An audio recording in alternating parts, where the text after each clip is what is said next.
Reading the receipts. Creativity for those who can afford it. Cuban artist Jota Izquierdo writes, for the upper classes, a connection to the internet, to fashion, to what we call the first world is easy.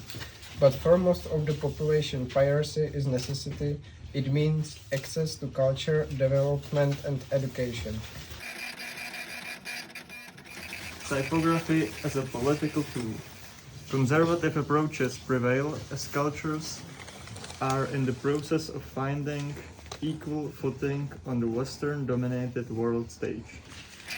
The third text is about burrito tape.